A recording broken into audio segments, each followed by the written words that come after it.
While Caitlin is fantastic and I think she's going to have an incredible career in the WNBA, there are women that were worthy of coverage prior to her arriving, and I just will not be silenced when it comes to that. But Hailey Van Lith, oh, you gave a bad answer. This is a person who has played the last 2 times she played Caitlin Clark. I'm not joking when I say this. Caitlin Clark put 40 on her team's head. Angel has maintained contact with me. I really appreciate her. We have a very mature relationship. Tonight was the WNBA draft. The young lady out of TCU has been reunited with Angel Reese. Disaster. What an embarrassing disaster for both ESPN and the WNBA. On the most significant evening of her career, Hailey Van Lith didn't merely exchange pleasantries and grin. She launched a direct challenge to the reigning figure in women's basketball. During the WNBA 2025 draft, what was expected to be a joyous occasion transformed into a confrontation as Hailey openly slighted Caitlin Clark before a global audience. Give flowers to the legend. We're going to start Diana Taurasi. I'm going to bench Sabrina and cut Caitlin. In an instant, the rivalry was rekindled. However, Hailey was unprepared for the ensuing tempest. Critics condemned her actions. Fans were in an uproar, and social media was unforgiving. After all, if you dare to challenge the queen, you must be prepared to succeed. Now, Caitlin Clark is gearing up for retaliation. While Caitlin is fantastic and I think she's going to have an incredible career in the WNBA, there are women that were worthy of coverage prior to her arriving, and I just will not be silenced when it comes to that. As May 16th is highlighted in crimson, this has transcended mere competition. It's deeply personal. The 2025 WNBA draft was meant to be an evening of joy, yet Hailey Van Lith ensured it was far from subdued. With cameras capturing every moment, spotlights shining brightly, and fans tuning in nationwide, Hailey took the stage not only to embrace her drafting moment, but also to rekindle a rivalry she evidently wasn't prepared to abandon. The WNBA is a pretend basketball league with one superstar and 143 other players who go unrecognized at family reunions. And who was the target? None other than Caitlin Clark, the face of the league, the Rookie of the Year, and the undisputed queen of women's basketball. So Caitlin Clark is averaging against her over the since 2023, averaged 40 points per game. It began with a subtle energy, furtive glances, sly smirks, and body language that clearly communicated, "I have something to prove." But then came the pivotal moment that sent the whole arena and social media into a whirlwind. During her post-selection interview, rather than concentrating on her team, her aspirations, or her excitement, Hailey shifted gears. She cast shade without explicitly naming Caitlin, yet it was abundantly clear who her sights were set on. Angel has maintained contact with me. I really appreciate her. We have a very mature relationship. Phrases like, "Some people were handed everything while I earned this. I didn't ride the media wave," resonated through the microphone like a precise shot cloaked in confidence. It was audacious, it was incisive, and it was a significant misstep. In her effort to mold her underdog narrative, Hailey overlooked one crucial detail. Caitlin Clark had already navigated this very playbook. I'm sorry. You've done something that'll piss off the damn psycho. The Caitlin Clark has made made more all WNBA first teams than Sabrina. There's no stratosphere where Sabrina Ionescu is better than Caitlin Clark. She has encountered dismissal, shade, and criticism since the moment she began shattering records. From Monica McNutt to Diana Taurasi, Clark has faced every form of doubt and disrespect. Yet, whenever someone attempted to bring her down a peg, she didn't retaliate with words. Instead, she simply responded by scoring 30 points, dishing out 10 assists, and igniting pandemonium in arenas everywhere. Caitlin Clark is the biggest draw in women's basketball, and without her, many fans just aren't going to tune in. America sent them a clear reminder: we are not interested in watching pretend basketball. So when Hailey took her shot on draft night, she believed she was standing up, but the impact was perceived differently. Fans swiftly flocked to Twitter and TikTok, deeming her move unnecessary, bitter, and desperate. Many highlighted the irony that Hailey, who hadn't even played a professional game yet, was challenging the very individual whose presence had brought newfound significance to the league, the one whose arrival made this year's draft the most viewed in WNBA history. Even analysts at ESPN were left in disbelief. Hailey Van Lith, smiling through the pain of returning to toxic hell.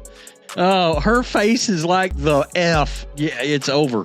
HVL is feeling sick. She cut the cancer out and it came right back. Gotta watch Hailey Van Lith stand at the three-point line wide open while that girl is chasing the new rebounds record.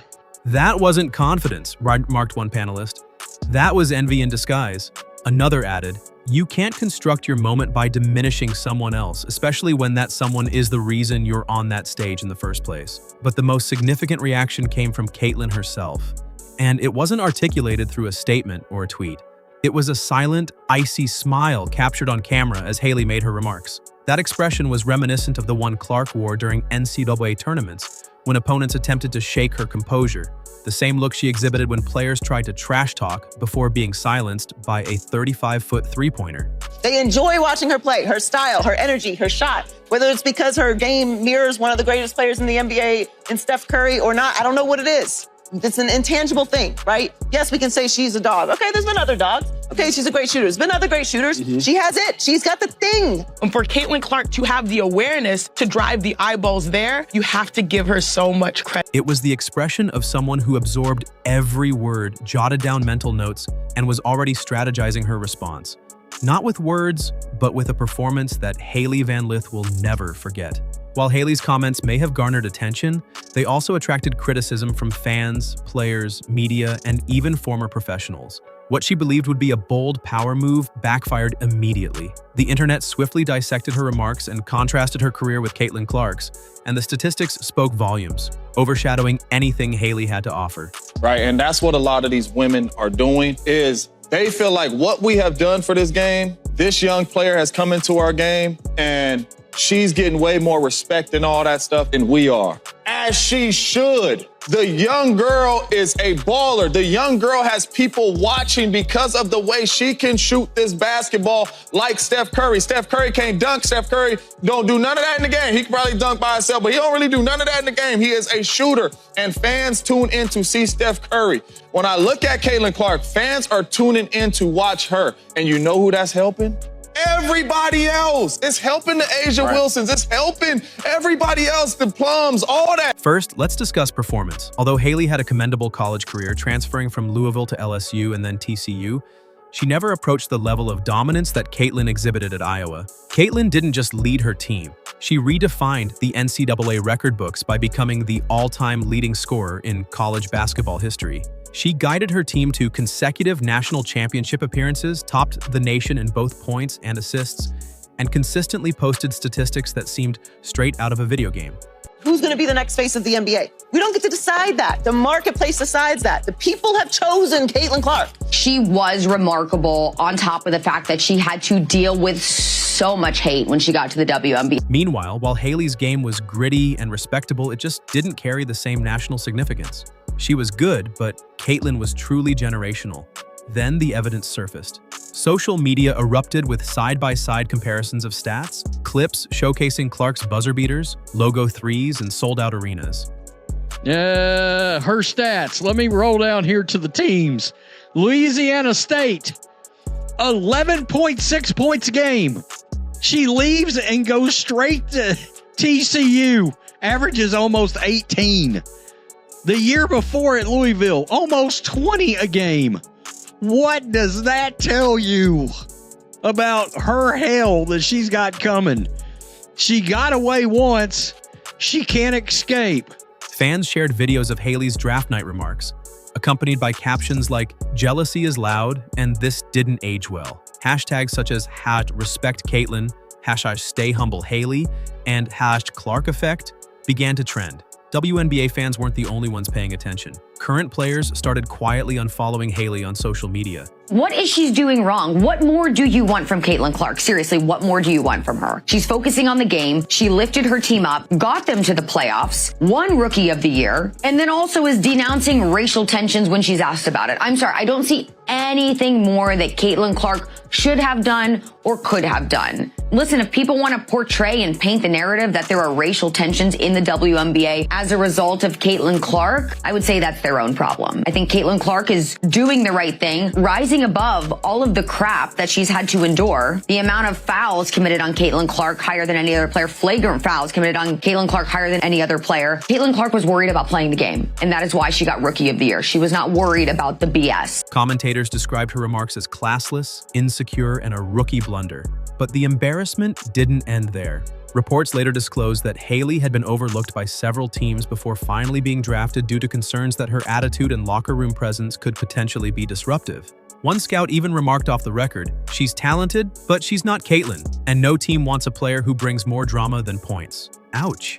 Like, Caitlin Clark doesn't happen entirely organically. There's a push. What Angel Reese did, she created what people truly need, which is a rivalry. Angel Reese has done that and did that for Caitlin Clark. The one thing that I cannot deny is the amount of little girls that were showing up to follow her. Why her? Well, but she was a white girl from the middle of America. Meanwhile, Caitlin remained unfazed, just how champions operate. She didn't post, she didn't retaliate, and she didn't acknowledge Hailey's jab at all. Instead, she was seen at a youth basketball camp just days later, coaching young girls, signing jerseys, and taking pictures for nearly 4 hours straight.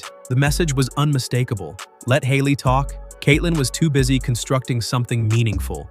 So yes, the WNBA was growing before Caitlin Clark. Make that abundantly clear.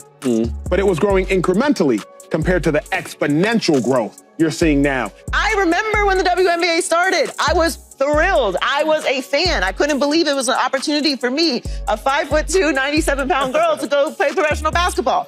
That wasn't going to happen for me. But the idea that it existed was special to me. And now she's offering that to not just little girls, but little boys as well. She's spread the fan base. So what Hailey Van Lith didn't seem to grasp is that the WNBA isn't college. There's no space for attention-seeking drama in a league that's finally experiencing genuine growth, largely due to one player's hard work, dedication, and humility. When you enter that environment by attempting to undermine the individual responsible for that momentum, you're not merely taking a shot, you're taking a significant risk. In the WNBA, talk is cheap. Now, Hailey is confronted with the pressure to back it all up. So mostly I'm just excited to get to be around her again. I think we have a lot of similarities about how we carry ourselves and our mindset on, what's important to us.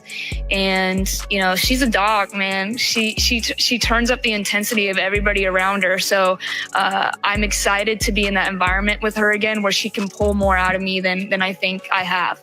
Every missed shot, every turnover, and every off night will be under a microscope, not because she's a villain, but because she attempted to embody one before earning the right to be considered a rival. Caitlin didn't seek out this drama, but you can be sure she's already strategizing her response. And it won't come from her mouth. It will manifest on the scoreboard. As the dust settled from the draft night turmoil, it became painfully clear. It's a good thing that maybe she's taking this all-star break off. She's not doing this profession for any of the glitz and glam, any of the extra things. She is here in the WNBA with the Indiana Fever to win championships, to improve her game. And the fact that she was able to decline this, it shows a lot about where her focus lies. Now, Caitlin Clark also just celebrated a birthday a couple days ago. And for her birthday, she was in the gym and she went 50 for 54 from 3 on her birthday. Hailey Van Lith didn't just pick a fight, she chose the wrong one. Caitlin Clark, already the face of the league, didn't need to utter a single word. The WNBA, its players, and its fans spoke volumes on her behalf. Because when you challenge the most influential player in women's basketball, you better bring more than words. You must deliver results. And that's precisely where Hailey is already coming up short. Okay, good energy with Courtney Vandersloot. You can learn from her. You're paired back with Angel Reese. There's some good energy you can walk into in Chicago, right? Oh, I love that energy. We're ready. Thank you so much. Just 1 week after the draft, Caitlin Clark took to the court in a preseason matchup, ensuring everyone remembered exactly why she's the name electrifying arenas. She scored an impressive 28 points, along with 8 assists and 5 rebounds, sinking long-range threes and facilitating like a seasoned veteran. Meanwhile, the cameras quickly panned to Hailey Van Lith, still in her warm-up gear and yet to play a single minute in the WNBA. Most points by a point guard in a season in WNBA history. Most double-doubles by a rookie guard in WNBA history. Most points by a rookie in WNBA history. Most assists by a rookie in the history of the WNBA. First WNBA rookie to record 2 triple-doubles. First triple-double by a rookie in WNBA history. First triple-double in Fever history. The first player to be named WNBA Player of the Month and Rookie of the Month in the same month. First player in WNBA history with 20 or more points, 15 or more assists, and 5 or more rebounds in a game. She won Rookie of the Month 4 times, Eastern Conference Player of the Week 3 times, single season rookie record for assists, single season rookie record for 3-pointers, single game record for assists 19, franchise record for most double-doubles, 3-pointers, career 10 or more assists in a game, franchise record for most career 10 or more assists in a game. Fastest WNBA player to reach 100 3-pointers. She did it in 34 games, most assists by a rookie in a WNBA All-Star game for which she received the most fan votes ever, 700,000 of those. Fastest player to reach 350 points and 150 assists to start a season regardless of years in the league. People will say, pay more attention to the other folks. Like, she couldn't do it herself. You know, LeBron has teammates, Jordan had teammates. I understand. The contrast couldn't have been more pronounced. One was delivering while the other was still talking. The WNBA community took note. During an interview, one anonymous player reportedly stated, "You don't earn your place by running your mouth on draft night. You earn it with buckets." Another veteran added, "Caitlin made us all more money and garnered more exposure. She brought attention to our league. Hailey needs to show some respect." Angel Reese is the most unskilled basketball player in the history of basketball, in my opinion. She has no skills. She knows that she's not a very good basketball player. That's why she spends so much time half naked and taking pictures and promoting things that have nothing to do with basketball. Even the league executives recognize the significance of Caitlin's impact. According to league sources, ticket sales surged by over 300% the moment Caitlin declared for the draft, while merchandise sales featuring her name and number made up nearly half of all league sales in the past year. And let's not overlook the broadcast deals. Clark's mere presence attracted ESPN and Amazon to the table with new media packages that quadrupled the WNBA's primetime exposure. That's not just hype, that's hard economics. People thought there was great momentum. People thought Angel Reese could draw. No, nobody wants to watch Angel Reese. Come on. We know that the WNBA numbers with her and versus the numbers in the WNBA without her also have a major gap. And this really makes us realize the power of Caitlin Clark, the appeal of Caitlin Clark. No amount of mices up bravado from Hailey can replicate that kind of value. Caitlin Clark's ascent isn't just a media push. It's not a privileged narrative. It's a numbers-driven, highlight-packed, fan-fueled revolution. And the league is well aware of it. Teams are reworking their marketing strategies around her. Cities are budgeting for sold-out games when she visits. Even opposing coaches are analyzing her game film as if it were playoff preparation. She's not merely a rookie, she's the future of the league. Angel Reese is the most unskilled basketball player in the history of basketball, in my opinion. She has no skills. She knows that she's not a very good basketball player. That's why she spends so much time half naked and taking pictures and promoting things that have nothing to do with basketball. On the other hand, Hailey Van Lith now finds herself in a challenging situation. The pressure she brought upon herself is immense. Every game she plays will now be compared to Caitlin's performances. Each stat line will be scrutinized, and every missed opportunity will be clipped, shared, and replayed with comments like, "Still think you deserve more attention?" There's so many players who cite you as an inspiration for their games, including Caitlin Clark, who's just absolutely a phenomenon in college. What's that next step like for her? You know, next steps, gosh, in this generation, right? You have, I think, just so many more challenges of how to handle yourself as an adult, right? You go through that whirlwind of being a senior in college, transitioning into the W. And then the next step is how to become just an even better leader. And so much of leadership, I think, is listening and learning. And hopefully the more she can get connected to vets in the league and just different people and coaches and anyone that she can glean wisdom from of how to just continue to learn how to be as a connected and inspiring leader as she can be. And a lot of that is walking the walk and not just talking the talk. So she's already on her way, but, continuing to have fun, continuing to anticipate how people are going to try to stop her and being prepared as she can be for next season. Perhaps the most significant reality check is that Caitlin doesn't care.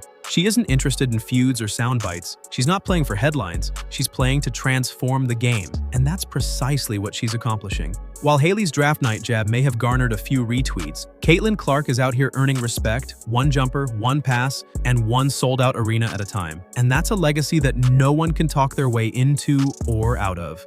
Angel Reese is never going to improve her basketball skills. Check this out. I see you miss layups just like they do and everything, but forget them. Yeah, I mean, I miss layups too. So, I mean, everybody miss layups, but they can't get mad if I get the rebound, box me out. Yeah. Don't be mad because your fade didn't box her out. That's what I say. Period. I see your miss layups like they do, but forget them. What the fuck do you mean forget them? This is why Angel Reese's game is never going to get better, y'all. Her mom telling her this and her fans are the same exact way. Zero accountability, bro. Imagine this, y'all. You playing basketball in front of the whole world. People have been constantly criticizing your game and you messing up on the court. There's all this film and everything about what you need to do better and what you're messing up on. And your mom is just sitting here telling you, well, forget them. Just forget them, bro. Like, that's terrible advice.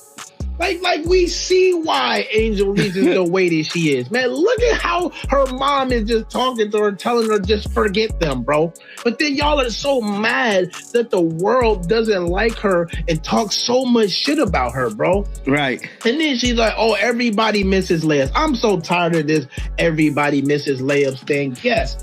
A whole bunch of basketball players miss layups, but people are not missing layups like Angel Reese, bro. Fact. Statistically the worst finisher in the league. So that means you're last and at the bottom. So that means you're the worst and nobody is missing like you are. God, this is not rocket science. Angel Reese GPA holders, bro. This is not rocket science, man. This is amazing. Y'all just cannot keep it real with this girl, bro. That's why she looks like an unrivaled. That clip that just came out with her getting blocked by Breanna Stewart like 3 times or something, and then she finally made this shot, bro. That's why her game looks like it is not even improved at all, man.